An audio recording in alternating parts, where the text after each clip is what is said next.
आगरा के विशाल लाल किले की ऊंची दीवारों पर जब सुबह की पहली किरणें अपनी सुनहरी आभा बिखेर रही थी, तब शहंशाह जलालुद्दीन मोहम्मद अकबर का दरबार सजने की तैयारी में था। यह कोई साधारण दिन नहीं था, क्योंकि हवाओं में एक अजीब सी बेचैनी घुली हुई थी, मानो आने वाला पल अपने साथ कोई बड़ा तूफान लेकर आने वाला हो। दीवा नाम की भव्यता देखते ही बनती थी। संगमरमर के खंभों पर की गई नक्काशी और छतों पर लटकते हुए कीमती झाड़फानूस मुगल सल्तनत की ताकत और दौलत की गवाही दे रहे थे। धीरे धीरे दरबार नवरत्नों, मंत्रियों, सेनापतियों और देश विदेश से आए मेहमानों से भरने लगा।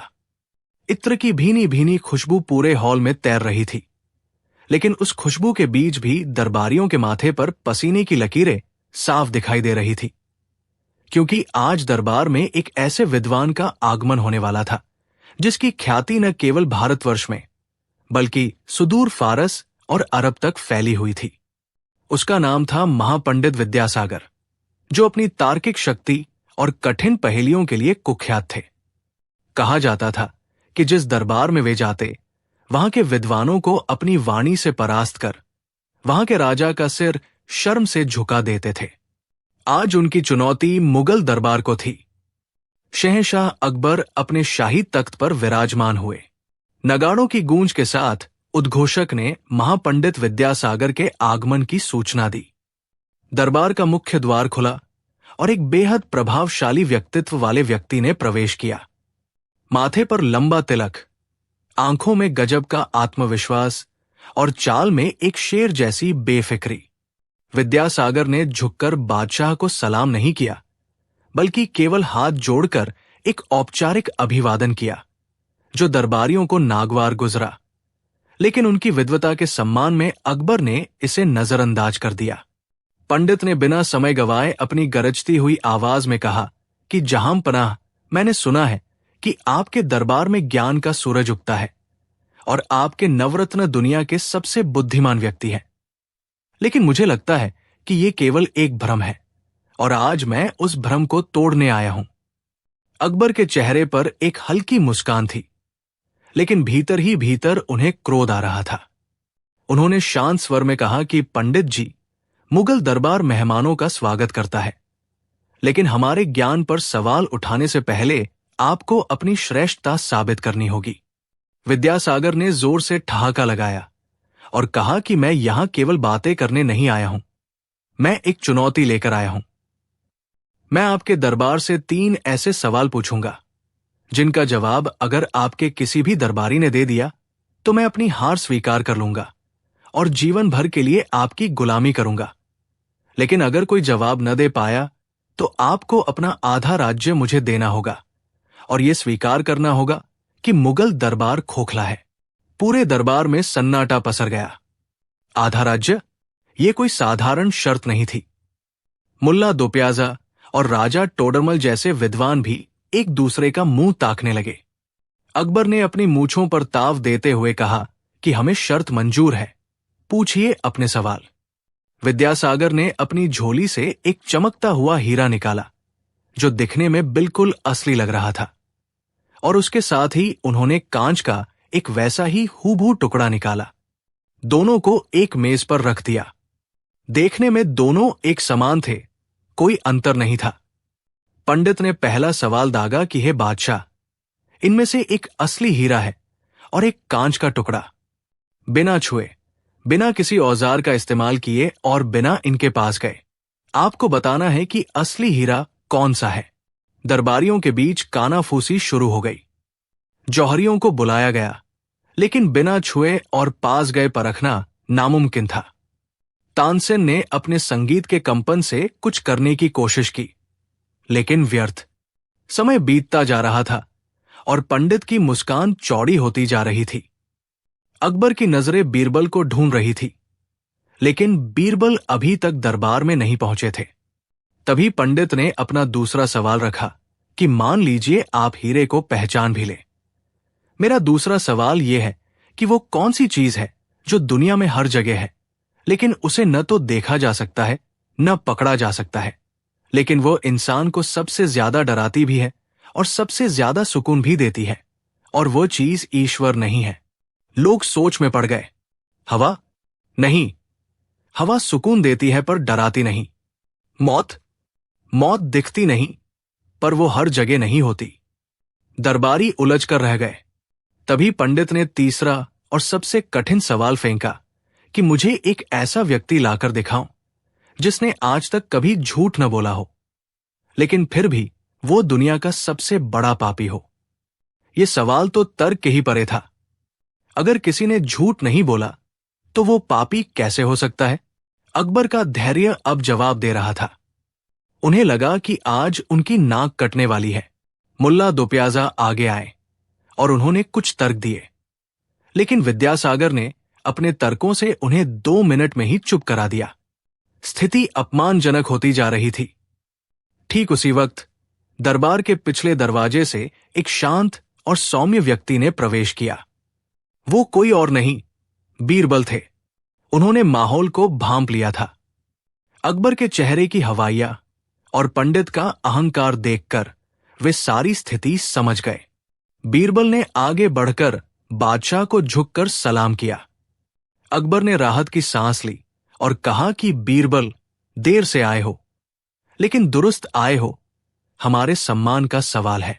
बीरबल ने मुस्कुराते हुए पंडित विद्यासागर की ओर देखा और कहा कि महापंडित, आपके सवालों की गूंज मैंने बाहर ही सुन ली थी।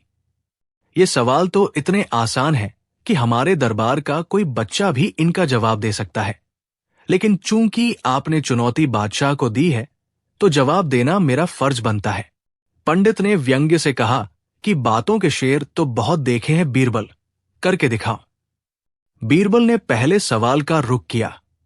मेज पर रखे 2 चमकते पत्थरों, हीरा और कांच की ओर देखा।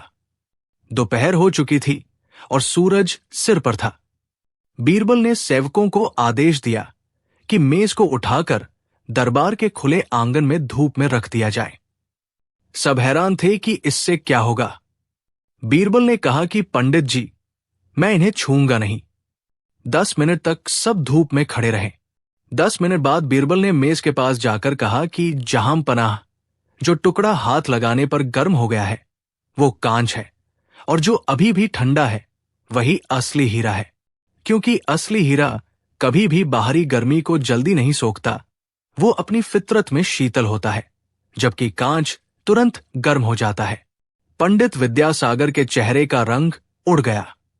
ये वैज्ञानिक सत्य था जिसे वे झुठला नहीं सकते थे। अकबर ने ताली बजाई और दरबार वाह वाह से गूंज उठा। बिना रुके बीरबल दूसरे सवाल की ओर बढ़े। वो कौन सी चीज है जो हर जगह है, दिखती नहीं, डराती भी है और सुकून भी देती है? बीरबल ने बादशाह की ओर देखा और फिर पंडित की आंखों में आंखें डालकर कहा कि महापंडित, वो चीज है भविष्य। भविष्य हर जगह मौजूद है, हर पल हमारे साथ है। वो दिखाई नहीं देता और न ही उसे पकड़ा जा सकता है। एक इंसान को अपने भविष्य की चिंता सबसे ज्यादा डराती है कि कल क्या होगा, लेकिन साथ ही सुनहरे भविष्य की उम्मीद उसे सबसे ज्यादा सुकून भी देती है। पंडित विद्यासागर स्तब्ध रह गए। ये उत्तर इतना सटीक और दार्शनिक था कि उनके पास काटने के लिए कोई तर्क नहीं बचा था। उनकी अकड़ अब थोड़ी ढीली पड़ चुकी थी, लेकिन तीसरा सवाल अभी बाकी था। वो व्यक्ति जिसने कभी झूठ नहीं बोला हो, फिर भी सबसे बड़ा पापी हो। बीरबल ने कहा कि इस सवाल का जवाब देने के लिए मुझे एक विशेष व्यक्ति को दरबार में बुलाना होगा। बीरबल ने अपने एक खास जासूस को इशारा किया। कुछ देर बाद दरबार में एक गूंगे जल्लाद को पेश किया गया। वो व्यक्ति जन्म से बोल नहीं सकता था। बीरबल ने कहा कि पंडित जी, ये व्यक्ति जन्म से गूंगा है। इसने आज तक अपने मुंह से एक शब्द नहीं निकाला, इसलिए इसने आज तक कभी झूठ नहीं बोला। ये तकनीकी रूप से सत्यवादी है, लेकिन ये हमारे राज्य का मुख्य जल्लाद है और इसने सैकड़ों लोगों को फांसी दी है, जिनमें से कुछ शायद निर्दोष भी रहे हों, जिन्हें कानून के तहत सजा मिली। कर्म के हिसाब से इसके हाथ खून से सने हैं, लेकिन वाणी से ये पवित्र है। क्या ये आपके सवाल का जवाब नहीं है? विद्यासागर का मुंह खुला का खुला रह गया। बीरबल ने न केवल पहेली सुलझाई थी, बल्कि उसमें मानवीय विडंबना को भी उजागर कर दिया था। लेकिन कहानी यहां खत्म नहीं हुई। विद्यासागर अपनी हार को इतनी आसानी से पचा नहीं पा रहे थे। उन्होंने एक आखिरी चाल चली। उन्होंने कहा कि बीरबल, तुमने मेरे सवालों के जवाब तो दे दिए, लेकिन मैं अभी भी संतुष्ट नहीं हूं। मैं तुम्हें एक अंतिम और व्यावहारिक चुनौती देता हूं। अगर तुम इसमें जीते तभी मैं मानूंगा। उन्होंने अपनी जेब से एक लकीर खींचने वाला कोयला निकाला और फर्श पर एक टेढ़ी मेढ़ी लकीर खींच दी। उन्होंने कहा कि बीरबल, इस लकीर को बिना छुए, बिना मिटाए और बिना इसके ऊपर कुछ रखे छोटा करके दिखाओ।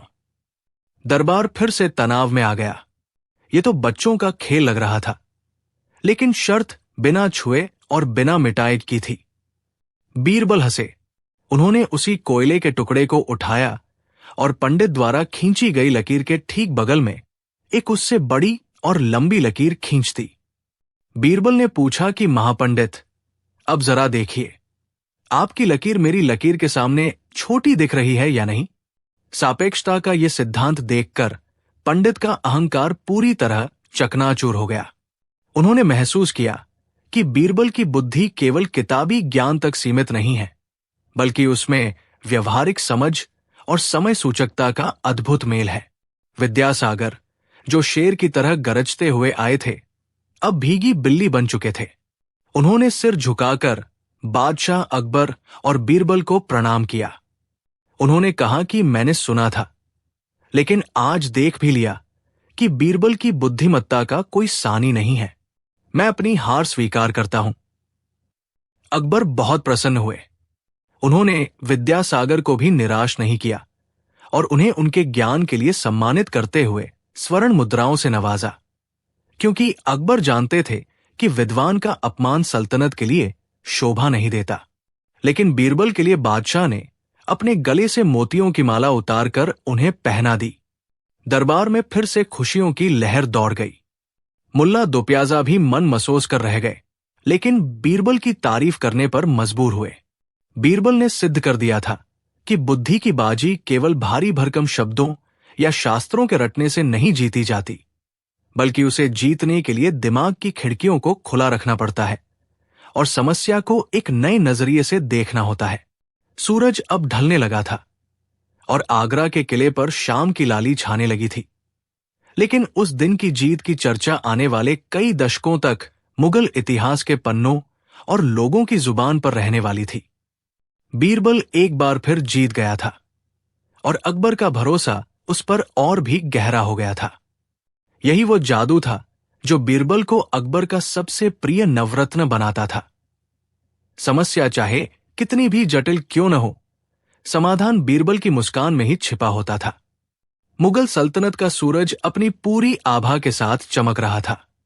हिंदुस्तान की सरजमी पर शहंशाह जलालुद्दीन मोहम्मद अकबर का राज था और उनकी हुकूमत का डंका चारों दिशाओं में बज रहा था। लेकिन फतेहपुर सीकरी के आलीशान महलों और लाल पत्थर की दीवारों के पीछे एक ऐसी खामोश आंधी आकार ले रही थी जिसका अंदाजा शायद खुद बादशाह को भी नहीं था। दरबार हमेशा की तरह सजा हुआ था। नवरत्न अपनी अपनी जगहों पर विराजमान थे और देश विदेश के मसलों पर चर्चा हो रही थी। मगर पिछले कुछ दिनों से फिजाओं में एक अजीब सी तल्खी घुली हुई थी और इस तल्खी का केंद्र कोई और नहीं बल्कि बादशाह के सबसे चहेते, सबसे करीबी और सबसे बुद्धिमान मित्र बीरबल थे। ये वो दौर था जब दरबार में कुछ नए और ईर्ष्यालु मंत्रियों का प्रभाव बढ़ रहा था, जिनमें से एक प्रमुख नाम था सेनापति शमशेर खान का, जो अपनी तलवार की ताकत पर बहुत घमंड करता था और जिसे बीरबल की वाक्पटुता और बिना हथियार उठाए मसलों को हल करने का तरीका बिल्कुल भी रास नहीं आता था। वो अक्सर बादशाह के कान भरता रहता था कि जहां पनाह बीरबल केवल बातों के जादूगर हैं और हकीकत की दुनिया की सख्तियों से उनका कोई वास्ता नहीं है। वो केवल लतीफे सुनाकर आपका मनोरंजन कर सकते हैं, लेकिन सल्तनत की गंभीर समस्याओं का बोझ उठाना उनके बस की बात नहीं है। शुरुआत में अकबर ने इन बातों को अनसुना कर दिया क्योंकि बीरबल पर उनका भरोसा अटूट था। लेकिन कहते हैं कि शक का बीज अगर एक बार दिमाग की उपजाऊ मिट्टी में गिर जाए तो उसे वटवृक्ष बनने में देर नहीं लगती। और यही अकबर के साथ हुआ। एक दिन दरबार में एक बेहद पेचीदा कूटनीतिक समस्या आई। दक्षिण के एक राज्य ने मुगल सल्तनत को चुनौती दी थी और शमशेर खान ने तुरंत युद्ध की घोषणा करने की सलाह दी, जबकि बीरबल ने मुस्कुराते हुए एक शांत और कूटनीतिक रास्ता सुझाया। उन्होंने कहा कि युद्ध अंतिम विकल्प होना चाहिए, क्योंकि इससे बेगुनाहों का खून बहता है। शमशेर खान ने इसी पल का फायदा उठाया और भरे दरबार में व्यंग्य करते हुए कहा कि देखा जहांपनाह, मैंने कहा था ना कि बीरबल का दिल कमजोर है, वो डरपोक है और अपनी कायरता को बुद्धिमत्ता के पर्दे के पीछे छिपा रहा है। एक क्षत्रिय या एक सच्चा सिपाही कभी युद्ध से पीछे नहीं हटता। अकबर, जो उस समय राज्य के विस्तार और अपनी ताकत के प्रदर्शन को लेकर थोड़े तनाव में थे, अचानक शमशेर खान की बातों में आ गए। उन्हें लगा कि शायद बीरबल वाकई बूढ़े हो रहे हैं या उनकी धार कुंद हो गई है। अकबर का चेहरा लाल हो गया और उन्होंने भरे दरबार में, जहां सैकड़ों की भीड़ थी, बीरबल की ओर उंगली उठाते हुए एक ऐसा वाक्य कहा जिसने पूरे हॉल में सन्नाटा फैला दिया। उन्होंने कहा कि बीरबल, मुझे लगता है कि शमशेर सही कह रहा है। तुम्हारी बुद्धि अब केवल हंसी ठिठोली और पहेलियों तक सीमित रह गई है। तुम राज्य की गंभीरता को नहीं समझ रहे हो। मुझे अब शक होने लगा है कि क्या तुम वाकई नवरत्न कहलाने के लायक हो या मैंने तुम्हें सर पर चढ़ा रखा है। बीरबल के लिए यह अपमान किसी मृत्युदंड से कम नहीं था, लेकिन उनके चेहरे पर शिकन तक नहीं आई। वे शांत खड़े रहे। उनकी आंखों में दुख जरूर था, लेकिन अपमान का कोई भाव नहीं। अकबर का गुस्सा यही शांत नहीं हुआ। उन्होंने अपनी बात को साबित करने के लिए एक बेहद कठिन और अपमानजनक चुनौती बीरबल के सामने रख दी। उन्होंने कहा कि अगर तुम्हें अपनी बुद्धिमत्ता साबित करनी है और अपना खोया हुआ सम्मान वापस पाना है, तो तुम्हें मेरे एक सवाल का जवाब देना होगा। और अगर तुम जवाब नहीं दे पाए तो तुम्हें यह दरबार हमेशा के लिए छोड़कर जाना होगा और फिर कभी मुझे अपनी शक्ल मत दिखाना। दरबार में सुई गिरने जितनी शांति थी, हर दरबारी की सांस अटकी हुई थी। शमशेर खान के चेहरे पर एक कुटिल मुस्कान तैर रही थी, क्योंकि उसे लग रहा था कि आज बीरबल का पत्ता साफ हो जाएगा। अकबर ने अपने तख्त से नीचे उतरते हुए बीरबल की आंखों में देखा और कहा कि मेरा सवाल यह है कि बीरबल, मुझे एक ऐसी चीज लाकर दो या उसका पता बताओ जो मौजूद है मगर दिखाई नहीं देती, जो सबसे भारी है मगर जिसका कोई वजन नहीं है, जो सबसे तेज है मगर जिसके पैर नहीं है, और जो बादशाह और फकीर दोनों को एक ही पल में बर्बाद कर सकती है। ये पहेली नहीं थी, ये एक दार्शनिक जाल था। अकबर को यकीन था कि बीरबल कोई न कोई भौतिक वस्तु लेकर आएंगे या फिर शब्दों का कोई खेल खेलेंगे जिसे अकबर खारिज कर देंगे। बीरबल ने सवाल सुना, सिर झुकाकर सलाम किया और बिना एक शब्द बोले दरबार से बाहर निकल गए। पूरा दिन बीरबल गायब रहे। शाम हो गई, रात हो गई, अगला दिन भी निकल गया। दरबार में चर्चा होने लगी कि बीरबल डर कर भाग गए हैं। शमशेर खान ने तो जश्न मनाना भी शुरू कर दिया था कि अब वज़ीर आज़म का पद उसका होगा। अकबर भी भीतर ही भीतर बेचैन थे। उन्हें गुस्सा तो था, लेकिन बीरबल की अनुपस्थिति उन्हें खल रही थी। उन्हें डर था कि कहीं उन्होंने गुस्से में अपने सबसे अच्छे दोस्त को हमेशा के लिए खो तो नहीं दिया। लेकिन राजहट के आगे वह भी मजबूर थे। 3 दिन बीत गए। चौथे दिन जब दरबार लगा तो उम्मीदें खत्म हो चुकी थी। अकबर उदास मन से सिंहासन पर बैठे थे कि तभी दरबार के द्वारपाल ने सूचना दी कि बीरबल पधारे हैं। अकबर की आंखों में एक चमक आई, लेकिन उन्होंने उसे छिपा लिया और कठोर मुद्रा धारण कर ली। बीरबल दरबार में दाखिल हुए, लेकिन वो खाली हाथ थे। उनके हाथ में न कोई थाल था, न कोई संदूक, न कोई जादुई वस्तु। उनके कपड़े थोड़े धूल से सने थे और चेहरा गंभीर था। शमशेर खान ने जोर से हंसते हुए कहा कि जहांपनाह, देखिए ये खाली हाथ आया है। इसके पास आपके सवाल का कोई जवाब नहीं है। ये अपनी हार मानने आया है। अकबर ने बीरबल से पूछा कि बीरबल, क्या तुम मेरा जवाब लाए हो या फिर विदा लेने आए हो? बीरबल ने बेहद धीमी और गंभीर आवाज में कहा कि जहांपनाह, मैं आपका जवाब लाया हूं। लेकिन वो जवाब इतना सूक्ष्म है कि उसे मैं हाथ में पकड़कर नहीं ला सकता था। उसे महसूस करना होगा। अकबर ने झुंझलाते हुए कहा कि फिर से वही पहेलियां? मुझे सीधा जवाब चाहिए। बीरबल ने एक कदम आगे बढ़ाया और पूरी सभा को संबोधित करते हुए कहा कि जहांपनाह, आपने पूछा था कि वो क्या है जो मौजूद है मगर दिखता नहीं, सबसे भारी है पर वजन नहीं, सबसे तेज है पर पैर नहीं, और जो सबको बर्बाद कर सकता है। हुजूर, वो चीज है शक, संदेह। बीरबल का ये शब्द दरबार में गूंज गया। अकबर स्तब्ध रह गए। बीरबल ने अपनी बात जारी रखी और कहा कि महाराज, गौर कीजिए, शक हवा की तरह हर जगह मौजूद होता है, लेकिन दिखाई नहीं देता, जैसे आपके मन में मेरे प्रति मौजूद था। इसका कोई भौतिक वजन नहीं होता, आप इसे तराजू पर नहीं तौल सकते, लेकिन यह इतना भारी होता है कि इसका बोझ बड़े बड़े रिश्ते, दोस्ती और यहां तक कि एक सल्तनत भी नहीं उठा सकती। इसी शक के बोझ ने पिछले 3 दिनों से आपके और मेरे मन की शांति छीन ली थी। इसके पैर नहीं हैं, लेकिन ये दुनिया की किसी भी चीज से ज्यादा तेज दौड़ता है। एक पल में ये मेरे प्रति आपके बरसों के विश्वास को लांघकर अविश्वास के अंधेरे में पहुंच गया, और अंत में ये बादशाह और फकीर दोनों को बर्बाद कर सकता है, जैसे इसने रावण को बर्बाद किया, जैसे इसने इतिहास के बड़े बड़े साम्राज्यों को अपनों के खिलाफ खड़ा करके मिटा दिया। बीरबल की आवाज में अब एक दर्द था। उन्होंने अकबर की आंखों में सीधे देखते हुए कहा कि जहांपनाह, जब आपने मेरी काबिलियत पर शक किया, तो वो शक ही वो अदृश्य हथियार था जिसने हमारी दोस्ती को घायल कर दिया। शमशेर खान की तलवार लोहे को काट सकती है, लेकिन आपका शक आत्मा को काट गया। मैं खाली हाथ इसलिए आया हूं क्योंकि मैं आपको यह दिखाना चाहता था कि मेरे और आपके बीच जो ये खालीपन आ गया है, वो इसी शक की वजह से है। अगर आप इस शक को त्याग दें, तो आपको दिखेगा कि बीरबल वही है, उसकी निष्ठा वही है और उसकी बुद्धि भी वही है। बस देखने वाला नजरिया धुंधला हो गया था। अकबर अपने सिंहासन पर जमे के जमे रह गए। बीरबल का जवाब इतना सटीक, इतना गहरा और इतना मर्मस्पर्शी था कि शमशेर खान सहित पूरे दरबार के पास कहने को कुछ नहीं था। यह केवल एक पहेली का उत्तर नहीं था, बल्कि ये अकबर की उस मानसिक स्थिति का दर्पण था जिससे वे गुजर रहे थे।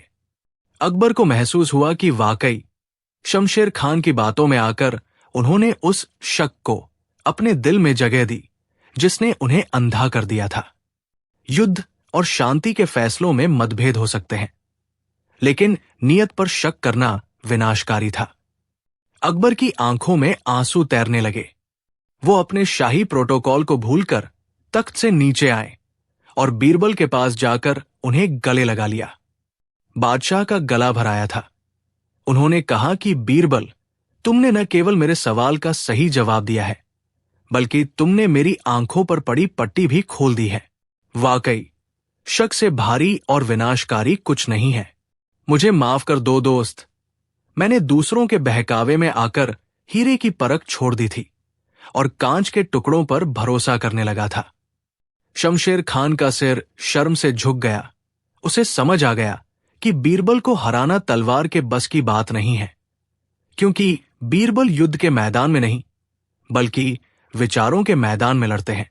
अकबर ने उसी वक्त ऐलान किया कि बीरबल की सूझबूझ और वफादारी पर सवाल उठाने वाला कोई भी व्यक्ति सल्तनत का हितैषी नहीं हो सकता।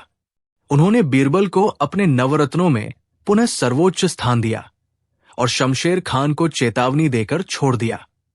उस दिन के बाद अकबर और बीरबल का रिश्ता पहले से भी ज्यादा मजबूत हो गया, क्योंकि अब वो रिश्ता केवल विश्वास पर नहीं, बल्कि उस समझ पर टिका था जिसने शक रूपी जहर को पहचान लिया था और उसे खत्म कर दिया था। बीरबल ने साबित कर दिया था कि बुद्धि का मतलब केवल चालाकी नहीं होता, बल्कि समय, परिस्थिति और मानवीय भावनाओं की गहरी समझ ही सच्ची बुद्धिमत्ता है। दरबार फिर से बीरबल की जय के नारों से गूंज उठा और इतिहास ने एक बार फिर दर्ज किया कि जब जब अकबर ने सवाल उठाए, बीरबल का जवाब न केवल प्रश्न का उत्तर बना, बल्कि उसने पूरे साम्राज्य की सोच को बदल कर रख दिया। ये कहानी उस दौर की है जब हिंदुस्तान पर मुगल सल्तनत का परचम लहराता था और बादशाह अकबर का दरबार अपनी शानो शौकत के साथ साथ नवरत्नों की बुद्धिमत्ता के लिए पूरी दुनिया में मशहूर था। आगरा के लाल किले की ऊंची ऊंची दीवारें गवाह थी उन अनगिनत किस्सों की जो रोज वहां घटते थे। कभी न्याय की गुहार लगाते फरियादी आते तो कभी दूर दराज से आए विद्वान अपनी विद्या का प्रदर्शन करने। लेकिन इन सब के बीच बादशाह अकबर और उनके सबसे चहेते वजीर बीरबल के बीच की नोकझोंक दरबार की जान हुआ करती थी। एक दिन की बात है जब सर्दियों की एक गुनगुनी दोपहर थी और दरबार अपनी पूरी भव्यता के साथ सजा हुआ था। शहंशाह अकबर अपने शाही तख्त पर मखमली मसंद के सहारे बैठे थे। उनके चेहरे पर एक अजीब सी गंभीरता थी जो अक्सर किसी नई पहेली या परीक्षा की आहट होती थी। दरबारी आपस में कानाफूसी कर रहे थे कि आज बादशाह का मिजाज कुछ बदला बदला सा लग रहा है। तभी अकबर ने अचानक अपने खजांची को आदेश दिया कि वो सोने के सिक्कों से भरी एक थैली लेकर आए। खजांची ने हुक्म की तामील की और मखमल की एक लाल थैली जिसमें 100 शुद्ध सोने के सिक्के खनक रहे थे बादशाह के सामने पेश की। सिक्कों की खनक ने पूरे दरबार में सन्नाटा फैला दिया। सबकी निगाहें उस थैली पर थी और सबके मन में यही सवाल था कि आखिर आज ये इनाम किसकी झोली में गिरने वाला है। अकबर ने वो थैली उठाई और उसे अपनी हथेली पर तौलते हुए बीरबल की ओर देखा। उनके होठों पर एक रहस्यमयी मुस्कान तैर गई और उन्होंने कहा कि बीरबल, हम तुम्हारी अक्लमंदी के बहुत से किस्से सुन चुके हैं और देख भी चुके हैं, लेकिन आज हम तुम्हारी एक ऐसी परीक्षा लेना चाहते हैं जो न केवल तुम्हारी बुद्धि बल्कि तुम्हारी दुनियावी समझ को भी परखेगी। बीरबल ने अपनी जगह से उठकर झुककर सलाम किया और कहा कि जहांपनाह, ये तो मेरा सौभाग्य है कि आप मुझे इस काबिल समझते हैं, हुक्म करें। अकबर ने थैली बीरबल की ओर बढ़ाते हुए कहा कि बीरबल, इस थैली में पूरे 100 सोने के सिक्के हैं। मैं तुम्हें ये सिक्के देता हूं, लेकिन एक शर्त है, तुम्हें इन सिक्कों को खर्च करना है, लेकिन इनका हिसाब मुझे कागज पर लिखकर नहीं चाहिए। मुझे इसका हिसाब हकीकत में चाहिए और शर्त यह है कि तुम्हें इन 100 सिक्कों को इस तरह खर्च करना है कि मुझे इन सिक्कों का 4 तरह का फल मिले। पहला हिस्सा मुझे इस दुनिया में मिले, दूसरा हिस्सा मुझे उस दुनिया यानी जन्नत में मिले, तीसरा हिस्सा मुझे वापस मिल जाए और चौथा हिस्सा बर्बाद हो जाए, यानी न इधर का रहे न उधर का। तुम समझ गए ना? मुझे इन 100 सिक्कों में ये चारों नतीजे चाहिए। दरबार में मौजूद मुल्ला दोप्याजा और अन्य दरबारी जो अक्सर बीरबल से जलते थे, मन ही मन खुश हो गए क्योंकि ये पहेली असंभव लग रही थी। भला ऐसा कैसे हो सकता है कि पैसा खर्च भी हो जाए, वापस भी मिल जाए, बर्बाद भी हो जाए और उसका पुण्य भी मिल जाए, वह भी एक साथ? बीरबल ने बिना किसी शिकन के वह थैली स्वीकार कर ली और कहा कि जहांपनाह, मुझे इसके लिए थोड़ा वक्त चाहिए। अकबर ने उन्हें 1 हफ्ते का वक्त दिया। बीरबल सिक्कों की थैली लेकर दरबार से बाहर निकले और आगरा के बाजारों की ओर चल पड़े।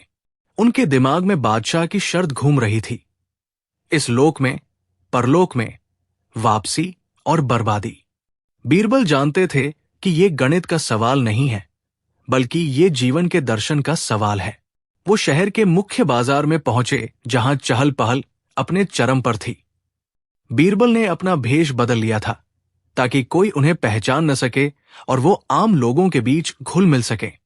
वो चलते चलते शहर के एक ऐसे हिस्से में पहुंचे जहां एक गरीब ब्राह्मण अपनी बेटी के विवाह के लिए चिंतित बैठा था। बीरबल ने देखा कि वो व्यक्ति बेहद ईमानदार है, लेकिन गरीबी ने उसकी कमर तोड़ दी है। वो अपनी बेटी के हाथ पीले करने के लिए दर-दर की ठोकरें खा रहा था, लेकिन कोई उसकी मदद को तैयार नहीं था। बीरबल उसके पास गए और उसकी पूरी व्यथा सुनी। उस पिता की आंखों में आंसू देखकर बीरबल का दिल पसीज गया। उन्होंने अपनी थैली में से 25 सोने के सिक्के निकाले और उस ब्राह्मण के हाथ में रख दिए। ब्राह्मण को अपनी आंखों पर विश्वास नहीं हुआ। वो बीरबल के पैरों में गिर पड़ा और दुआएं देने लगा कि भगवान आपको इसका फल बैकुंठ में देगा। आपने एक पिता की लाज रख ली। बीरबल मुस्कुराए।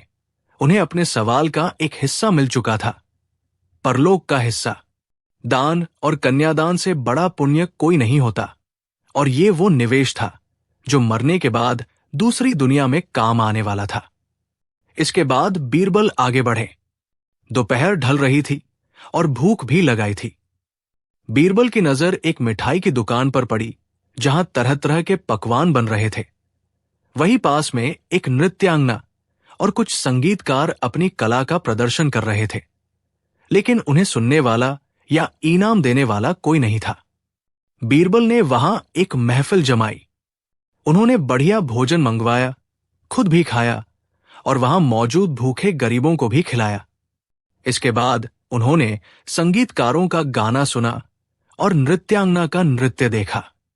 संगीत और भोजन के उस आनंद में बीरबल ने अगले 25 सोने के सिक्के खर्च कर दिए।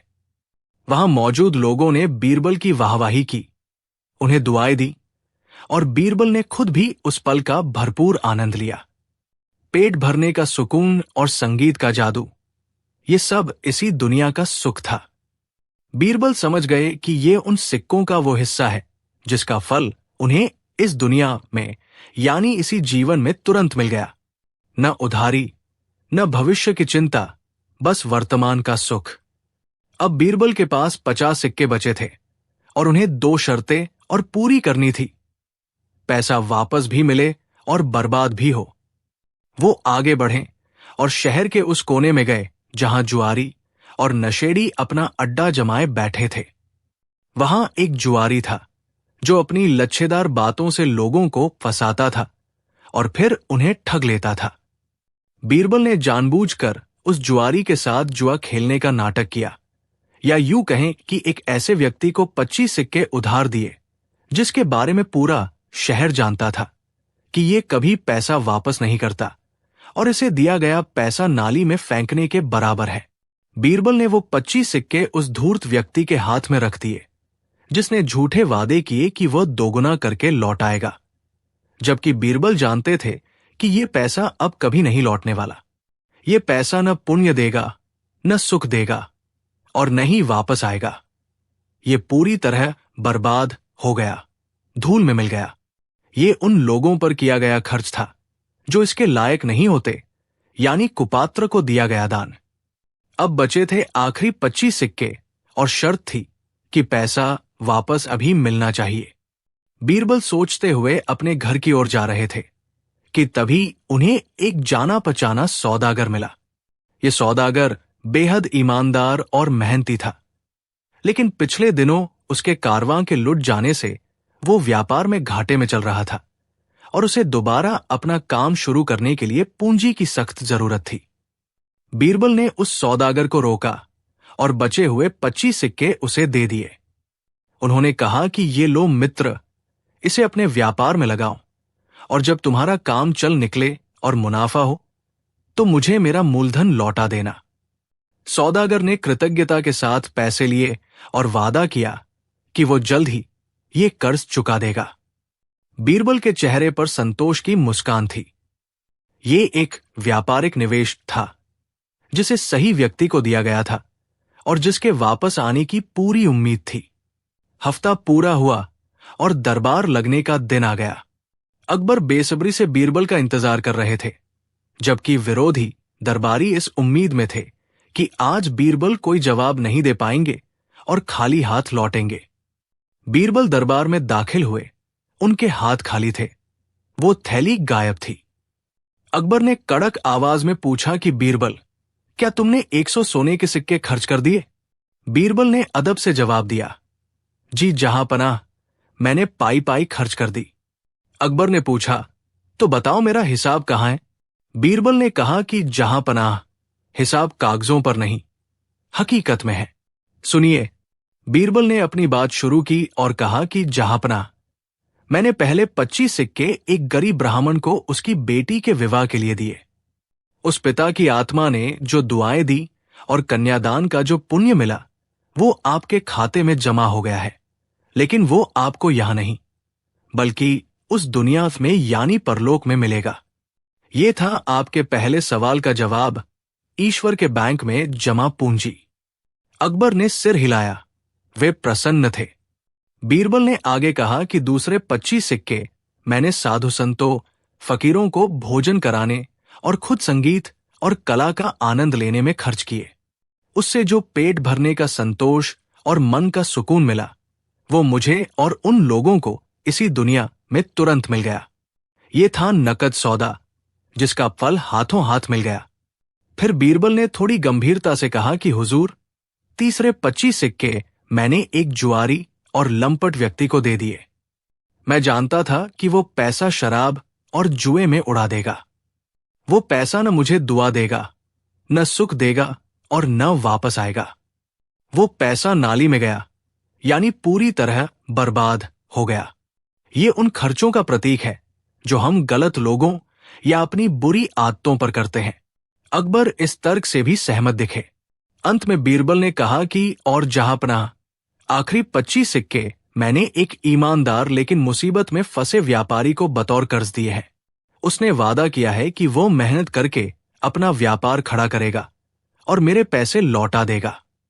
तो ये वो हिस्सा है जो वापस आपके पास आ जाएगा। बीरबल ने हाथ जोड़कर कहा कि जहांपनाह, यही है धन का 4 तरह का उपयोग। दान, परलोक के लिए भोग, इस लोक के लिए नाश, बर्बादी के लिए और निवेश वापसी के लिए।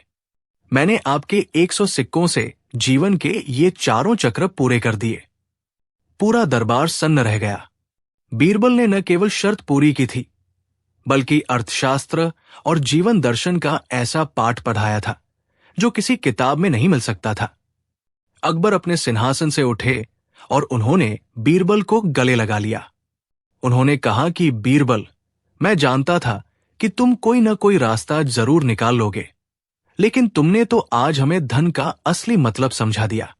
वाकई इंसान का धन इन्हीं 4 राहों पर जाता है, और समझदार वही है जो दान और भोग में संतुलन बनाए रखे और नाश से बचे। विरोधी दरबारियों के चेहरे उतर गए थे। मुल्ला दोप्याजा भी मन ही मन मानने को मजबूर हो गए कि बीरबल की सोच की उड़ान वहां तक है जहां आम इंसान की कल्पना भी नहीं पहुंच सकती। अकबर ने खुश होकर बीरबल को अपनी उंगली से एक कीमती अंगूठी निकालकर इनाम में दी और साथ ही उस व्यापारी का कर्ज भी माफ कर दिया, ताकि वो बिना किसी बोझ के अपना काम कर सके। उस दिन के बाद से 100 सिक्कों का हिसाब आगरा के हर घर में एक कहानी बन गया, जो बच्चों को ये सिखाने के लिए सुनाई जाती थी कि पैसा कमाना आसान है, लेकिन उसे सही जगह खर्च करना ही असली बुद्धिमानी है। बीरबल की ये अनोखी तरकीब एक बार फिर साबित कर गई कि समस्या चाहे कितनी भी जटिल क्यों न हो, अगर दिमाग शांत रखा जाए और नजरिया सही हो तो हर ताले की चाबी मिल ही जाती है। मुगल सल्तनत का वह दौर हिंदुस्तान के इतिहास में सुनहरे अक्षरों में दर्ज है, जब जलालुद्दीन मोहम्मद अकबर का शासन न केवल तलवार की धार पर बल्कि अक्ल और इंसाफ की बुनियाद पर भी टिका हुआ था। आगरा का शाही दरबार अपनी भव्यता के लिए पूरी दुनिया में मशहूर था, जहां की दीवारों पर की गई नक्काशी और छतों पर लटकते झाड़ फानूस देखने वालों की आंखों को चौंधिया देते थे। लेकिन उस दरबार की असली चमक हीरे जवाहरात से नहीं, बल्कि वहां मौजूद नवरत्नों से थी, जिनमें सबसे अनमोल रत्न थे बीरबल।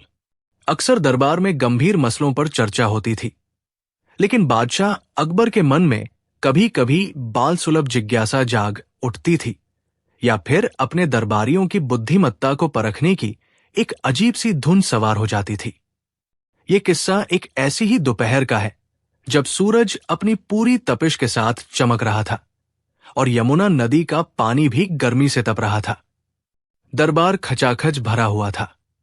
मुल्ला दोप्याजा, राजा मानसिंह, तानसेन और टोडरमल जैसे दिग्गज अपनी अपनी आसनी पर विराजमान थे।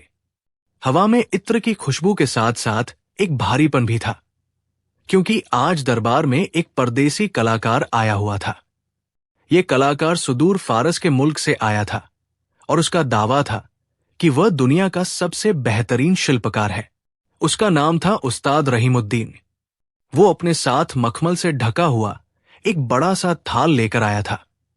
उसने बादशाह अकबर को झुककर सलाम किया और कहा कि जहांपनाह, मैंने अपनी पूरी जिंदगी कला को समर्पित कर दी है और आज मैं आपके सामने अपनी जिंदगी का सबसे बेहतरीन शाहकार पेश करने आया हूं। मेरी कला ऐसी है कि कुदरत भी धोखा खा जाए। अकबर को नई चीजों का बहुत शौक था।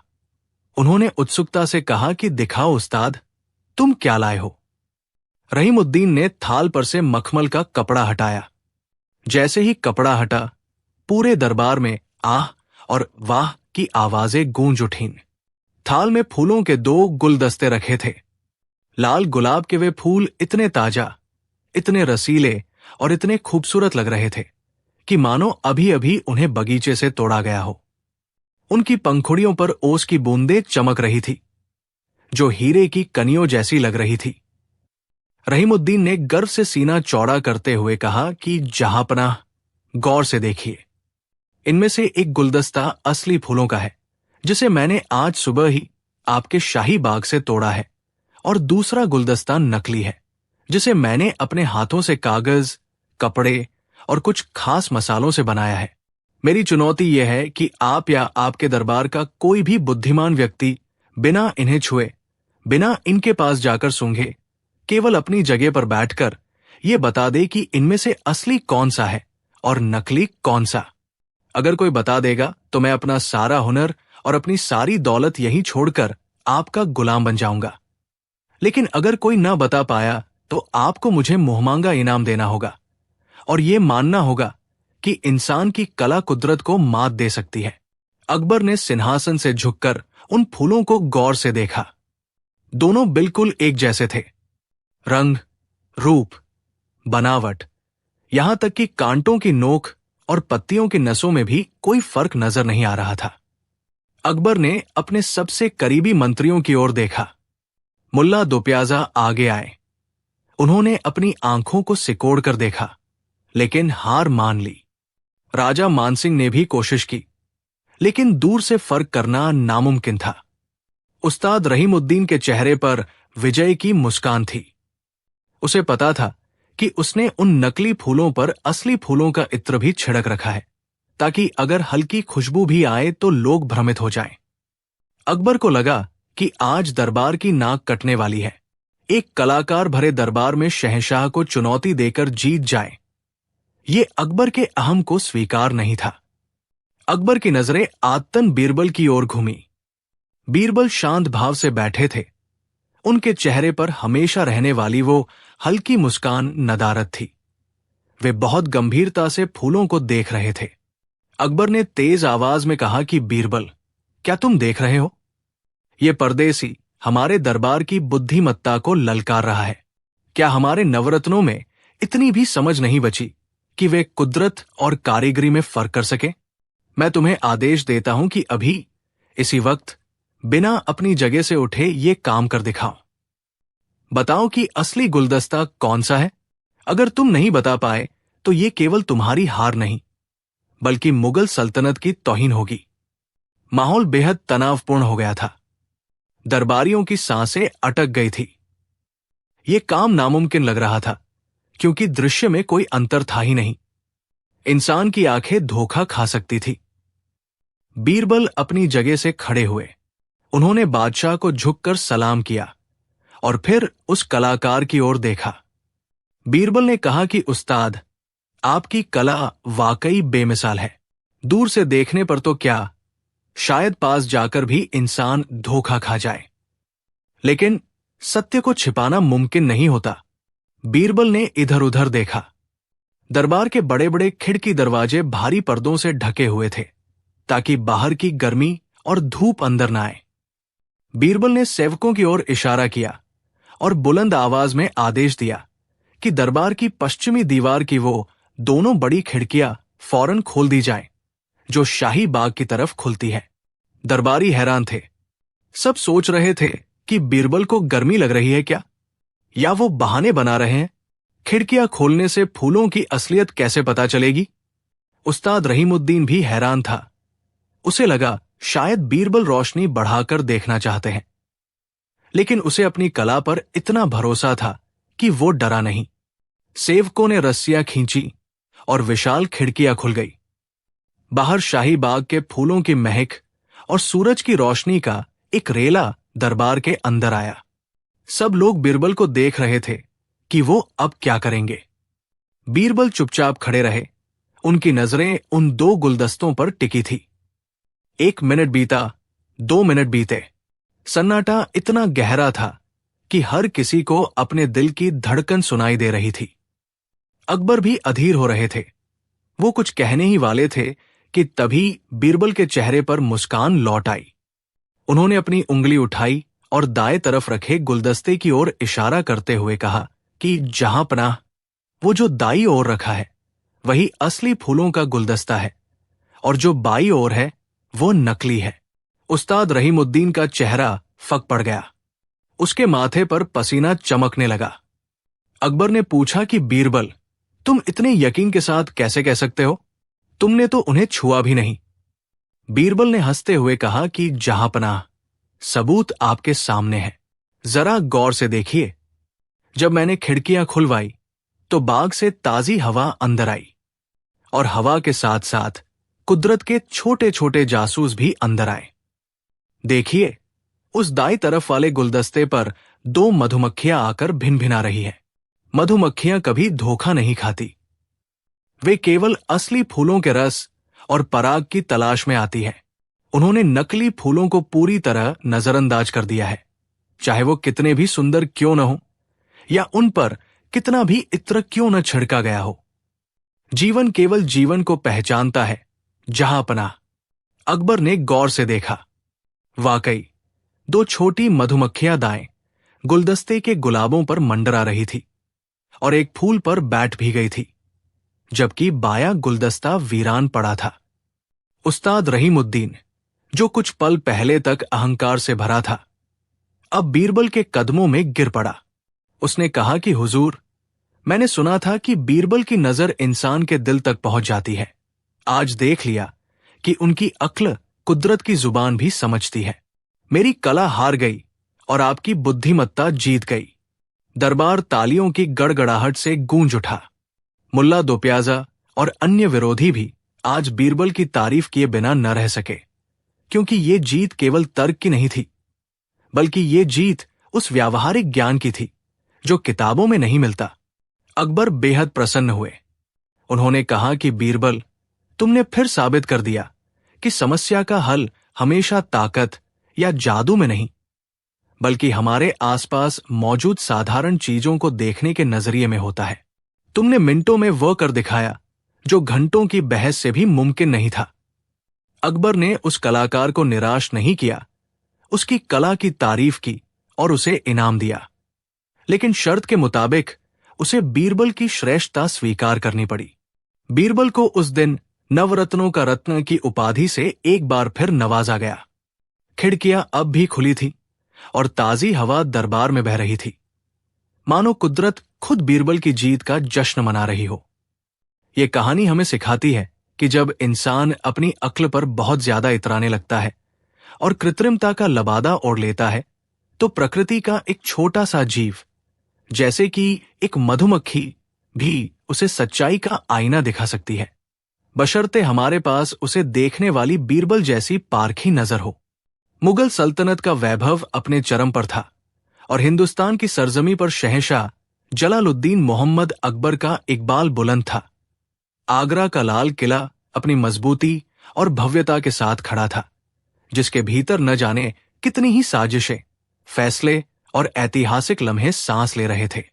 ये वो दौर था जब अकबर का दरबार न केवल तलवारों की खनक के लिए जाना जाता था, बल्कि अक्ल और हुनर की कसौटी पर भी हर दिन कसा जाता था। दरबार में नवरत्नों की मौजूदगी ने बादशाह की शान में 4 चांद लगा रखे थे, जिनमें बीरबल का स्थान सबसे ऊंचा और सबसे विशिष्ट था। मगर यही विशिष्टता कई दरबारियों की आंखों में खटकती थी और वे हमेशा इस फिराक में रहते थे कि कब बीरबल को नीचा दिखाया जाए या कब बादशाह के मन में उनके प्रति शक का बीज बोया जाए। एक बार की बात है, सर्दियों की रात थी और बादशाह अकबर अपने शाही शयन कक्ष में गहरी नींद में सो रहे थे। तभी उन्होंने एक बेहद अजीब और खूबसूरत सपना देखा। सपने में उन्होंने देखा कि बादलों के बीच एक आलीशान महल तैर रहा है। वो महल ईंट और पत्थरों का नहीं, बल्कि हवा और रोशनी का बना हुआ लग रहा था। उसके खंभे आसमान को छू रहे थे और उसकी नींव जमीन पर नहीं, बल्कि बादलों की गद्दी पर रखी हुई थी। उस महल में उड़ते हुए बगीचे थे और झरने नीचे की ओर नहीं, बल्कि ऊपर की ओर बह रहे थे। जब सुबह बादशाह की आंख खुली तो वो उस सपने के प्रभाव से बाहर नहीं आ पाए। वो दृश्य उनकी आंखों में बस गया था और उनके मन में एक बाल सुलभ जिद जाग उठी कि काश ऐसा महल हकीकत में भी मेरा हो सकता।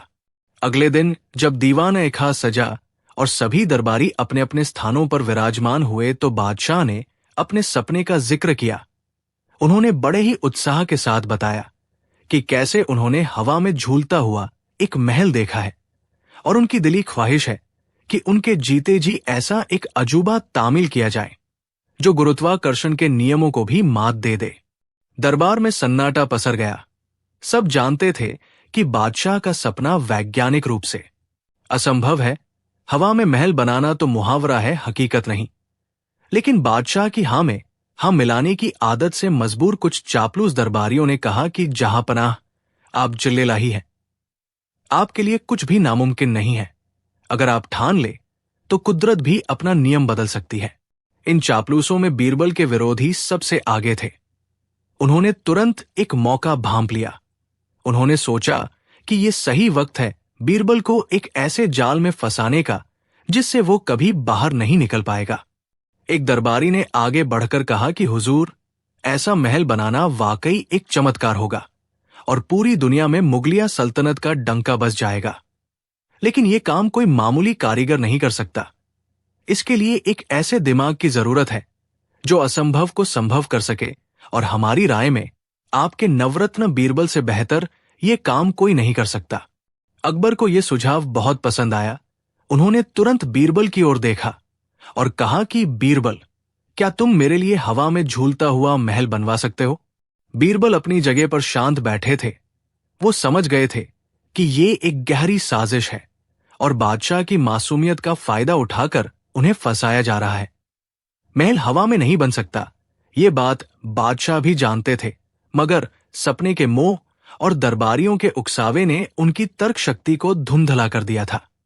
बीरबल ने खड़े होकर अदब से कहा कि जहांपनाह, ये एक बेहद कठिन कार्य है। जमीन पर महल बनाना तो आसान है, मगर हवा में नींव रखना इंसान के बस के बाहर की बात लगती है। इस पर विरोधी दरबारी हंसने लगे और ताना मारा कि देखो, जो बीरबल हर समस्या का चुटकी में हल निकालने का दावा करता है, आज वो बादशाह के एक छोटे से सपने को पूरा करने से डर रहा है। अकबर के स्वाभिमान को थोड़ी ठेस लगी। उन्होंने तल्ख लहजे में कहा कि बीरबल, अगर तुम ये नहीं कर सकते तो कह दो कि तुम्हारी बुद्धिमत्ता की सीमा आ गई है, और अगर तुम इसे स्वीकार करते हो तो याद रखना, मुझे नाकामी बर्दाश्त नहीं होगी। बीरबल के पास दो ही रास्ते थे, या तो वो मना करके अपना अपमान करवाएं, या फिर इस असंभव चुनौती को स्वीकार करके कोई ऐसी चाल चलें जिससे सांप भी मर जाए और लाठी भी न टूटे। बीरबल ने मुस्कुराते हुए चुनौती स्वीकार कर ली और कहा कि जहांपनाह, मुझे आपका हुक्म सिर माथे पर मंजूर है। मैं आपके लिए हवा में महल जरूर बनवाऊंगा, लेकिन मेरी कुछ शर्तें हैं और मुझे कुछ खास संसाधन चाहिए होंगे। अकबर खुश हो गए। उन्होंने पूछा कि बताओ तुम्हें क्या चाहिए? बीरबल ने कहा कि हुजूर, हवा में महल बनाने के लिए मुझे जमीन के कारीगर नहीं चाहिए। मुझे आकाशीय कारीगरों की जरूरत पड़ेगी जो बादलों पर चल सकें। इसके अलावा मुझे ढेर सारा धन चाहिए और कम से कम 6 महीने का वक्त चाहिए। और सबसे बड़ी शर्त यह है कि इन 6 महीनों तक कोई भी मेरे काम में दखल नहीं देगा और न ही कोई उस गुप्त स्थान पर जाएगा जहां मैं इस महल की तैयारी करूंगा। अकबर ने शाही खजाने का मुंह खोल दिया और बीरबल को मुंहमांगी मोहलत दे दी। बीरबल दरबार से निकले और सीधा अपने घर गए। उन्होंने अपने सेवकों को बुलाया और एक अजीबोगरीब आदेश दिया। उन्होंने कहा कि शहर के सभी बहेलियों और पक्षी पकड़ने वालों को बुलाओ और उनसे कहो कि मुझे सैकड़ों की तादाद में तोते चाहिए। जी हां, तोते। बीरबल ने सैकड़ों तोते खरीदे और उन्हें शहर से दूर एक वीरान किले में ले गए। वहां उन्होंने किसी मिस्त्री या मजदूर को नहीं बुलाया, बल्कि उन्होंने कुछ ऐसे उस्तादों को नौकरी पर रखा जो पक्षियों को बोलना सिखाते थे। अगले 6 महीने तक बीरबल और उनके साथी उन तोतों को कड़ी ट्रेनिंग देते रहे। बीरबल ने उन तोतों को अलग अलग वाक्य और संवाद रटाए। कुछ तोतों को सिखाया गया ईंट लाओ, ईंट लाओ। कुछ को सिखाया गया गारा तैयार करो, जल्दी करो। कुछ चिल्लाते थे अरे संभल कर, वो दीवार गिर जाएगी। और कुछ कहते थे हुजूर का महल है, सोने की परत चढ़ाओ। बीरबल ने दिन रात एक करके उन परिंदों को इतना पक्का कर दिया कि उनकी आवाज सुनकर ऐसा लगता था मानो वाकई आसमान में कोई निर्माण कार्य चल रहा हो। दूसरी तरफ दरबार में बीरबल के विरोधी खुशियां मना रहे थे। वे आपस में कहते कि इस बार बीरबल बुरी तरह फंसेगा।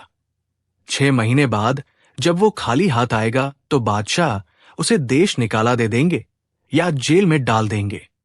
समय अपनी रफ्तार से बीतता गया और आखिर वो दिन आ ही गया जब बीरबल को अपना वादा पूरा करना था। दरबार लगा और अकबर ने बेसब्री से पूछा कि बीरबल, क्या मेरा हवा महल तैयार है? बीरबल ने झुककर सलाम किया और कहा कि जहां पनाह, खुशखबरी है। आकाशीय कारीगरों ने दिन रात मेहनत करके महल का ढांचा तैयार कर लिया है। अब बस नींव पक्की हो रही है, आप खुद चलकर देख लीजिए। अकबर हैरान थे। दरबारियों के चेहरे पर हवाइयां उड़ने लगी। उन्हें विश्वास नहीं हो रहा था कि बीरबल ने ऐसा क्या कर दिया। पूरा शाही लश्कर बीरबल के पीछे पीछे चल पड़ा। बीरबल उन्हें शहर के बाहर एक खुले मैदान में ले गए, जहां दूर दूर तक कोई इमारत नहीं थी, बस ऊपर नीला आसमान था। बीरबल ने पहले ही अपने आदमियों के जरिए उन सैकड़ों प्रशिक्षित तोतों को उस मैदान के ऊपर वाले पेड़ों और झाड़ियों में छिपा दिया था और कुछ को पिंजरों में रखकर रस्सियों के सहारे ऊंचे पेड़ों की डालियों पर अदृश्य रूप से लटका दिया था। जैसे ही बादशाह और दरबारी वहां पहुंचे, बीरबल ने इशारा किया। तभी अचानक आसमान से आवाजें आने लगी। ऊपर से शोर गूंजने लगा, ईंट लाओ, मसाला कम है, अरे वो खंभा सीधा करो, बादशाह का महल है, कोई गलती नहीं होनी चाहिए, जल्दी करो, सूरज ढलने वाला है। दरबारियों ने ऊपर देखा, वहां कुछ दिखाई नहीं दे रहा था, लेकिन निर्माण कार्य का शोर, मजदूरों की चिल्लाहट और काम की भागम भाग साफ सुनाई दे रही थी। अकबर की आंखें फटी की फटी रह गई। उन्हें लगा कि शायद उनकी आंखों को धोखा हो रहा है या फिर वाकई कोई जादुई ताकत ऊपर काम कर रही है। अकबर ने बीरबल से पूछा कि बीरबल, ये क्या माजरा है? आवाजें तो आ रही है, लेकिन महल दिखाई नहीं दे रहा। बीरबल ने बेहद गंभीर चेहरा बनाते हुए कहा कि जहां पनाह, मैंने आपसे पहले ही कहा था कि ये साधारण कारीगर नहीं है, ये आकाशीय अदृश्य कारीगर हैं जो हवा के बने हैं, इसलिए ये हमें दिखाई नहीं देते और इनका बनाया हुआ महल भी अभी आम इंसानों की नजरों से ओझल है। ये सिर्फ पुण्य आत्माओं को ही दिखता है। लेकिन अब एक बहुत बड़ी समस्या आ गई है हुजूर। अकबर ने घबराकर पूछा कि क्या समस्या है? काम तो बहुत जोरों पर चल रहा है।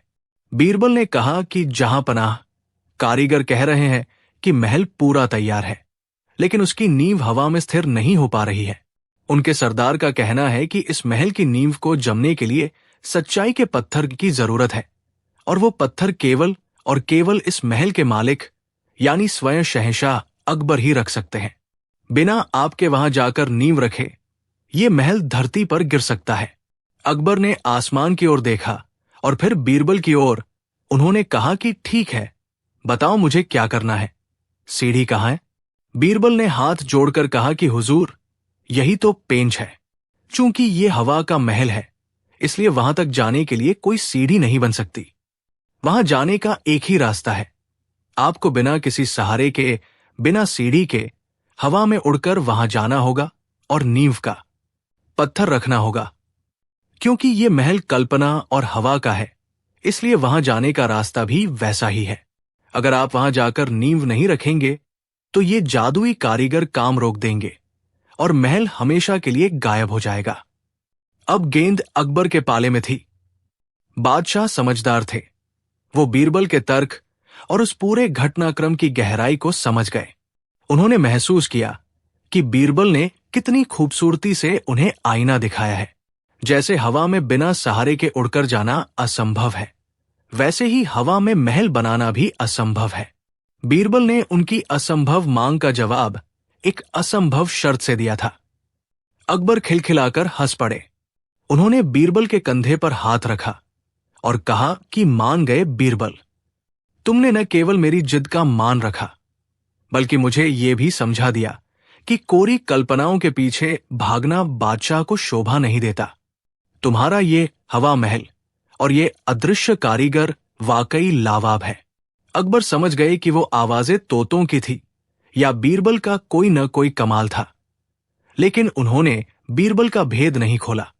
विरोधी दरबारी जो बीरबल की फांसी का इंतजार कर रहे थे, एक बार फिर अपना सा मुंह लेकर रह गए।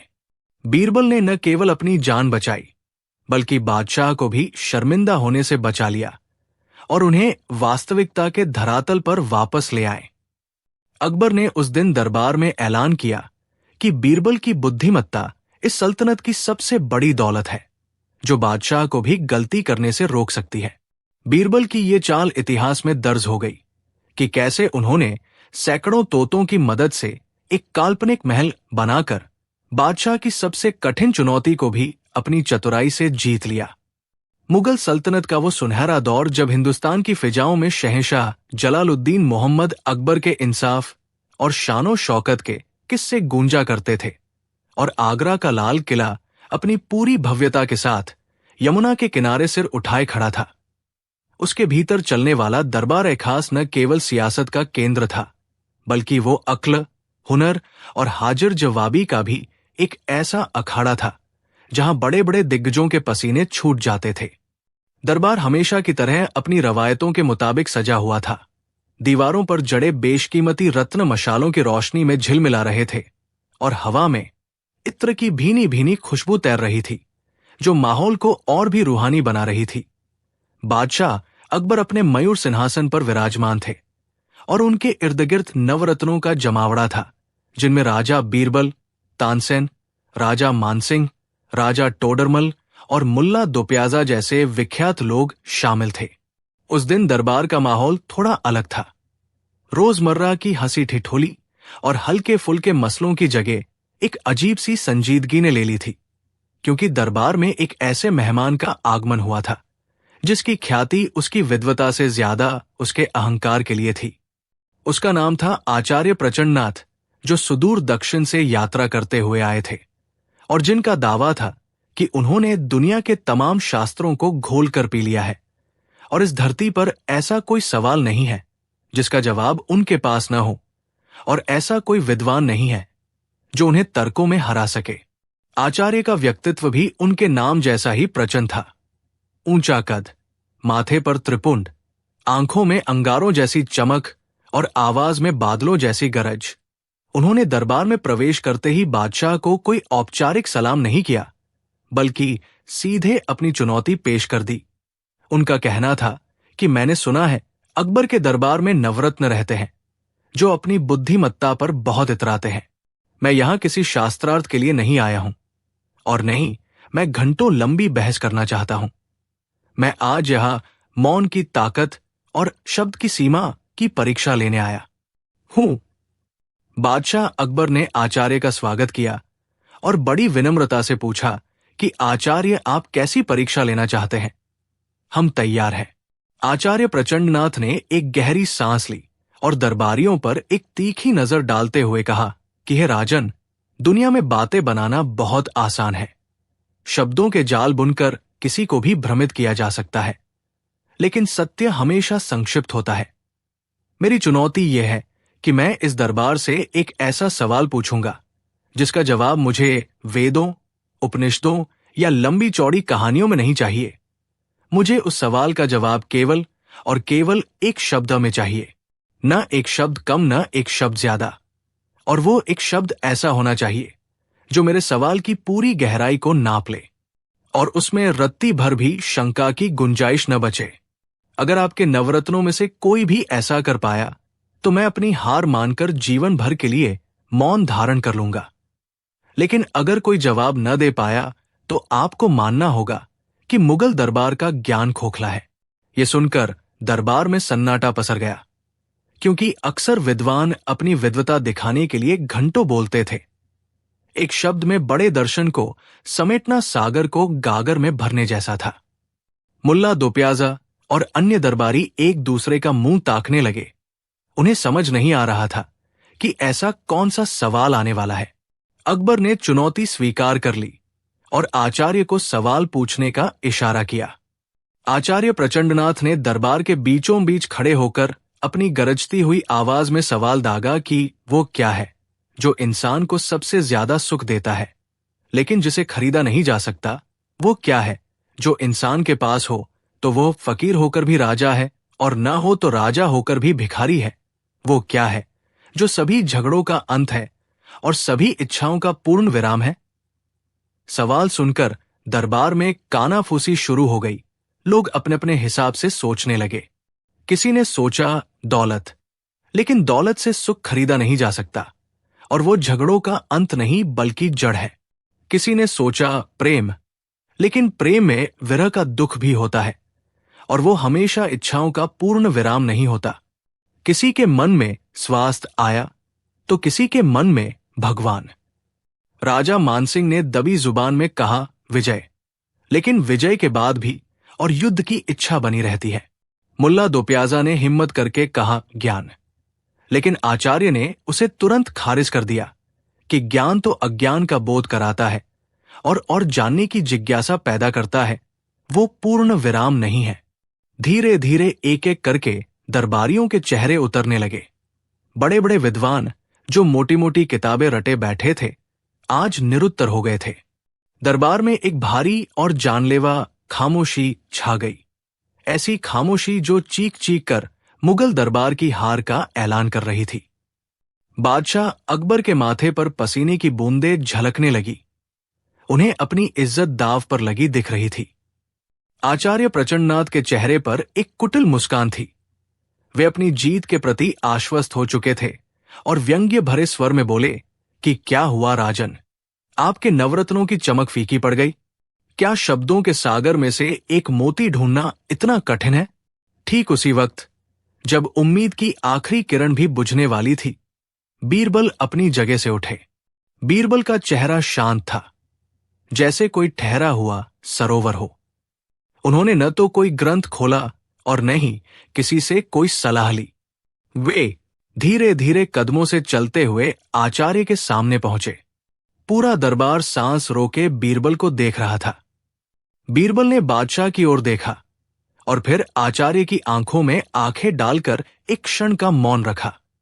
आचार्य ने पूछा, बोलो बीरबल, क्या तुम्हारे पास वो एक शब्द है? बीरबल ने मुस्कुराते हुए अपनी जेब से कुछ नहीं निकाला, नहीं कोई जादू दिखाया। उन्होंने बस बहुत ही धीमी और स्पष्ट आवाज में वो एक शब्द कहा, संतोष। दरबार में जैसे बिजली कौंध गई हो। संतोष, कॉन्टेंटमेंट। आचार्य प्रचंडनाथ, जो अब तक व्यंग्य कर रहे थे, अचानक स्तब्ध रह गए। उनका मुंह खुला का खुला रह गया। बीरबल ने अपनी बात को स्पष्ट करने की इजाजत मांगी। हालांकि शर्त एक शब्द की थी, लेकिन उस शब्द की व्याख्या जीत को पक्का करने के लिए जरूरी थी। बीरबल ने कहा कि महात्मन, आपने पूछा था कि वो क्या है जो सबसे बड़ा सुख है। संतों ने कहा है संतोषम परम सुखम, यानी संतोष ही परम सुख है। आपने पूछा था जिसे खरीदा नहीं जा सकता। दुनिया की सारी दौलत मिलकर भी मन का संतोष नहीं खरीद सकती, ये भीतर से आता है। आपने कहा था कि जिसके पास हो वो फकीर होकर भी राजा है। एक संतोषी फकीर अपनी सूखी रोटी में भी बादशाहों जैसा आनंद लेता है, जबकि एक असंतोषी राजा पूरी दुनिया जीत कर भी अतृप्त रहता है। सिकंदर इसका उदाहरण है।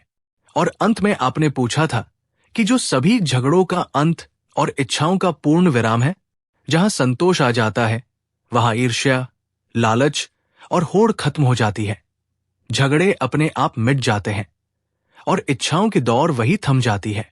इसलिए वो एकमात्र शब्द संतोष है। बीरबल का तर्क इतना सटीक, इतना गहरा और इतना अकाट्य था कि आचार्य के पास विरोध करने का कोई आधार ही नहीं बचा। वो शब्द बाण की तरह सीधे निशाने पर लगा था। जिस सवाल ने पूरे दरबार को मौन कर दिया था, बीरबल ने उस सवाल की आत्मा को पहचान लिया था। आचार्य प्रचंडनाथ का अहंकार उसी पल पिघल गया, जैसे सूर्य के सामने बर्फ पिघलती है। उन्होंने बीरबल के सामने हाथ जोड़ दिए और कहा कि हे बीरबल, मैंने सुना था कि तुम बुद्धिमान हो, लेकिन आज जान गया कि तुम तत्वज्ञानी भी हो। वाकई संतोष ही वो अमृत है जिसकी खोज में पूरी मानवता भटक रही है। तुमने न केवल मेरे सवाल का जवाब दिया है, बल्कि मेरी भटकती हुई आत्मा को भी शांत कर दिया है। मैं अपनी हार स्वीकार करता हूं। बादशाह अकबर का चेहरा, जो कुछ देर पहले तक चिंता से मुरझाया हुआ था, अब गर्व से कमल की तरह खिल उठा था। उन्होंने अपने गले से मोतियों का बेशकीमती हार उतारकर बीरबल की ओर बढ़ाया, लेकिन बीरबल ने उसे विनम्रता से अस्वीकार करते हुए कहा कि जहांपनाह, अभी अभी मैंने सिद्ध किया है कि संतोष ही सबसे बड़ा धन है। अगर मैं ये हार ले लूंगा तो मेरा जवाब ही झूठा पड़ जाएगा। बीरबल की इस हाजिर जवाबी पर दरबार में ठहाके गूंज उठे और आचार्य भी मुस्कुराए बिना न रह सके। इस घटना ने एक बार फिर साबित कर दिया कि बीरबल की बुद्धिमत्ता केवल किताबी ज्ञान तक सीमित नहीं थी, बल्कि उसमें जीवन का व्यावहारिक अनुभव और मानवीय मनोविज्ञान की गहरी समझ भी शामिल थी। वो जानते थे कि जटिल से जटिल ताले की चाबी अक्सर बहुत साधारण होती है, बस उसे देखने के लिए नजरिया चाहिए। उस दिन के बाद से संतोष शब्द मुगल दरबार में एक मिसाल बन गया, और जब भी किसी की इच्छाएं अनियंत्रित होने लगती तो बादशाह अकबर मुस्कुराकर उसे बीरबल का वह एक शब्द याद दिला देते। कहानी का सार यही है कि जब दुनिया शोर मचा रही हो और बड़े बड़े तर्क फेल हो रहे हों, तो कभी कभी एक छोटा सा सही चुना गया शब्द वो असर कर जाता है जो हजारों तलवारें भी नहीं कर सकती। और बीरबल इसी कला के उस्ताद थे, जिन्होंने खामोशी के उस भारी पहाड़ को अपनी बुद्धि की एक छोटी सी छेनी से तोड़कर रख दिया था। ये एक ऐसी दास्तान है जो मुगल इतिहास के सुनहरे पन्नों में अपनी हाजिर जवाबी और ठहाकों के लिए हमेशा याद की जाती रहेगी। जब शहंशाह अकबर का दरबार उदासी और ऊब की चादर ओढ़े हुए था और उस खामोशी को चीरने के लिए बादशाह ने बीरबल के सामने एक ऐसी चुनौती रखी जो तलवार की धार से भी ज्यादा तेज थी। वो गर्मियों की एक बेहद उमस भरी दोपहर थी, जब आगरा के किले की ऊंची दीवारों के भीतर हवा मानो थम सी गई थी।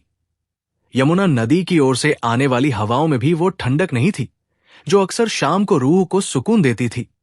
सूरज आग के गोले की तरह आसमान के बीचों बीच खड़ा था और उसकी तपिश से बचने के लिए दीवान ए खास के भारी भरकम रेशमी पर्दे गिरा दिए गए थे। दरबार खचाखच भरा हुआ था, लेकिन वहां का माहौल किसी मातम जैसा शांत था। दरबारी अपनी अपनी मसंदों पर टिके हुए थे और गर्मी के कारण उनकी आंखों में नींद और सुस्ती छाई हुई थी। पंखा झलने वाले सेवक भी पसीने से तरबतर होकर मशीनी अंदाज में बड़े बड़े पंखे हिला रहे थे, लेकिन वो हवा भी गर्व ही लग रही थी। शहंशाह जलालुद्दीन मोहम्मद अकबर अपने मयूर सिंहासन पर विराजमान थे, लेकिन उनका मन किसी भी काम में नहीं लग रहा था। न तो संगीतकारों की तान उन्हें भा रही थी और न ही नर्तकियों के घुंघरुओं की झनकार में वो जादू बचा था जो उनकी थकान को मिटा सके। राज्य के प्रशासनिक कार्यों की फाइलों का ढेर उनके सामने पड़ा था, लेकिन उन्होंने उसे एक तरफ धकेल दिया था। अकबर का मिजाज उस दिन कुछ उखड़ा उखड़ा सा था। वो चाहते थे कि कोई ऐसी बात हो, कोई ऐसा वाकया हो जो इस भारी और बोझिल माहौल को एक झटके में तोड़ दे और दरबार में हंसी की ऐसी लहर दौड़ जाए जो दीवारों को भी गुदगुदा दे। उनकी नजरें दरबार में चारों ओर घूम रही थी। उन्होंने देखा कि मुल्ला दोप्याजा उबासी ले रहे हैं, राजा मानसिंह अपनी मूंछों पर ताव देते हुए भी ऊँग रहे हैं, और बाकी दरबारी भी बस बादशाह के उठने का इंतजार कर रहे हैं। इस नीरसता ने अकबर के भीतर एक शरारत जगा दी। उन्होंने सोचा कि क्यों न आज बीरबल की ही खिंचाई की जाए और सबके सामने उसे निरुत्तर करके दरबार का मनोरंजन किया जाए, क्योंकि बीरबल को हराना असंभव माना जाता था और अगर आज वो हार गया तो ये अपने आप में एक ऐतिहासिक और मनोरंजक घटना होगी। अकबर ने अचानक अपनी गंभीर मुद्रा को और ज्यादा कठोर बना लिया और भारी आवाज में बीरबल को पुकारा।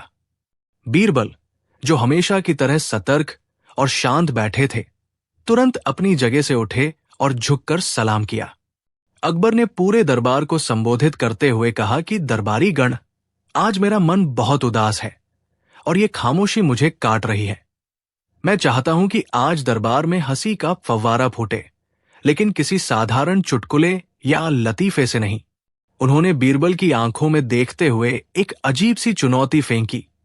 उन्होंने कहा कि बीरबल, दुनिया तुम्हारी अक्ल का लोहा मानती है, लेकिन आज मैं तुम्हें एक ऐसी स्थिति में डालूंगा जहां से निकलना तुम्हारे लिए नामुमकिन होगा। मैं तुम्हें एक सपना सुनाऊंगा जो मैंने कल रात देखा था, और तुम्हें उस सपने का ऐसा मतलब या जवाब देना होगा कि इस दरबार का हर एक शख्स, चाहे वो तुम्हारा दोस्त हो या दुश्मन, और यहां तक कि मैं खुद भी, अपनी हंसी रोक न पाए।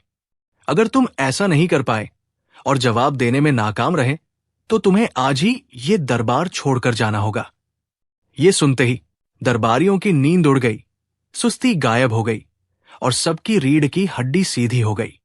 मुल्ला दोप्याजा और बीरबल के अन्य विरोधियों के चेहरों पर चमक आ गई।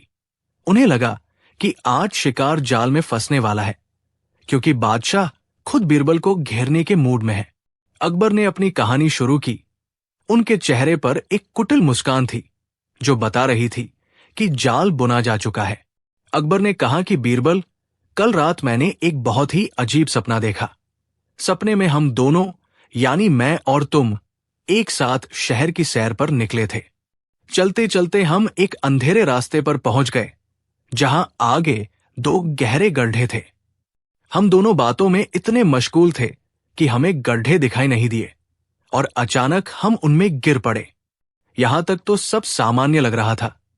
दरबारी ध्यान से सुन रहे थे। अकबर ने थोड़ा रुककर माहौल बनाया और फिर कहा कि लेकिन असली बात यह है बीरबल, कि जिस गड्ढे में मैं गिरा वो गड्ढा शुद्ध, मीठे और सुनहरे शहद से लबालब भरा हुआ था। दरबारियों ने वाह वाह किया, यानी बादशाह सलामत शहद में गिरे। ये उनकी शान के मुताबिक था। फिर अकबर ने अपनी आवाज को थोड़ा और ऊंचा किया और अपनी हंसी दबाते हुए कहा कि लेकिन बीरबल, जिस दूसरे गड्ढे में तुम गिरे वो गड्ढा शहर की सबसे गंदी, बदबूदार और सड़ती हुई नालियों के कीचड़ और गंदगी से भरा हुआ था। ये सुनते ही पूरा दरबार ठहाकों से गूंज उठा। मुल्ला दोप्याजा तो अपनी हंसी रोक ही नहीं पा रहे थे। ये बीरबल का घोर अपमान था। बादशाह ने सपने के बहाने बीरबल को गंदगी के गड्ढे में डाल दिया था और खुद को शहद के गड्ढे में रखा था। हर कोई बीरबल की तरफ देख रहा था कि अब वो क्या करेंगे। बीरबल का चेहरा शर्म से झुक जाना चाहिए था या उन्हें गुस्सा आना चाहिए था, लेकिन बीरबल वहां बिल्कुल शांत खड़े थे।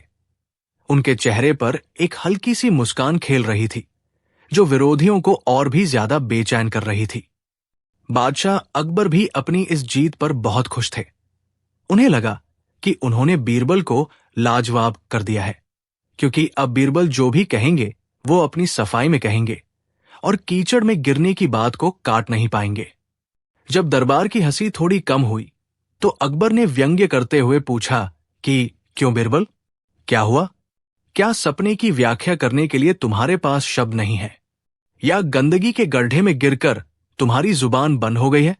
बीरबल ने बड़े ही धैर्य और अदब के साथ हाथ जोड़कर कहा कि जहांपनाह, आपका सपना वाकई बहुत अद्भुत है और यह सच है कि सपने इंसान के बस में नहीं होते, लेकिन कुदरत का करिश्मा देखिए कि कल रात ठीक वही सपना मैंने भी देखा था। अकबर हैरान हुए। उन्होंने पूछा कि अच्छा, क्या तुमने भी यही देखा? बीरबल ने कहा कि जी हुजूर, मेरा सपना ठीक वहीं से आगे शुरू होता है जहां आपका सपना खत्म हुआ। अकबर ने उत्सुकता से पूछा कि आगे क्या हुआ? बीरबल ने अपनी बात जारी रखते हुए कहा कि जहांपनाह, मैंने देखा कि हम दोनों उन गड्ढों से किसी तरह बाहर निकले। मैं कीचड़ और गंदगी से लथपथ था और आप शहद से सराबोर थे। हम दोनों एक दूसरे को देख रहे थे और हमारे पास कपड़े बदलने या नहाने के लिए कोई पानी नहीं था। रात बहुत हो चुकी थी और हमें वापस महल लौटना था, लेकिन इस हालत में हम जा नहीं सकते थे। पूरा दरबार सांस रोके बीरबल की बात सुन रहा था। सबको लग रहा था कि बीरबल अब अपनी बेइज्जती स्वीकार कर लेंगे। बीरबल ने एक पल का ठहराव लिया, अपनी नजरें बादशाह की आंखों में डाली और फिर वो ब्रह्मास्त्र चलाया जिसने इतिहास रच दिया। बीरबल ने कहा कि हुजूर, फिर मैंने देखा कि अपनी अपनी गंदगी साफ करने के लिए और महल जाने लायक बनने के लिए आप मुझे चाट रहे थे और मैं आपको चाट रहा था। जैसे ही बीरबल के मुंह से ये शब्द निकले, दरबार में एक पल के लिए ऐसा सन्नाटा छा गया जैसे किसी ने समय को रोक दिया हो।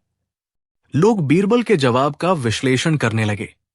इसका मतलब यह हुआ कि बीरबल तो बादशाह के ऊपर लगे हुए शहद को चाट रहे थे, लेकिन बादशाह अकबर बीरबल के ऊपर लगी हुई गंदगी को चाट रहे थे। यानी बाजी पूरी तरह पलट चुकी थी। जो जाल अकबर ने बीरबल के लिए बुना था, बीरबल ने उसी जाल को उलटकर बादशाह को उसमें फंसा दिया था। एक पल की खामोशी के बाद सबसे पहले खुद बादशाह अकबर की हंसी फूटी। वो अपनी हंसी रोक नहीं पाए और पेट पकड़कर हंसने लगे। ये हंसी इतनी जोरदार थी कि उनकी आंखों से आंसू निकल आए। बादशाह को हंसता देख पूरा दरबार, जो अब तक डर रहा था कि कहीं बादशाह नाराज न हो जाए, खुलकर हंसने लगा। मुल्ला दोप्याजा का चेहरा देखने लायक था। उनकी हंसी गायब हो चुकी थी, लेकिन माहौल के दबाव में उन्हें भी जबरदस्ती हंसना पड़ा। पहरेदार, वजीर और यहां तक कि पर्दे के पीछे खड़ी दासियां भी खिलखिला उठीं। बीरबल ने अपनी शर्त पूरी कर दी थी। उन्होंने बादशाह का अपमान भी नहीं किया, क्योंकि यह तो सिर्फ एक सपना था, और अपनी बुद्धिमत्ता से उस अपमानजनक स्थिति को एक हास्यपूर्ण विजय में बदल दिया। अकबर ने अपनी हंसी रोकते हुए अपनी पगड़ी संभाली और बीरबल को गले लगा लिया। उन्होंने कहा कि बीरबल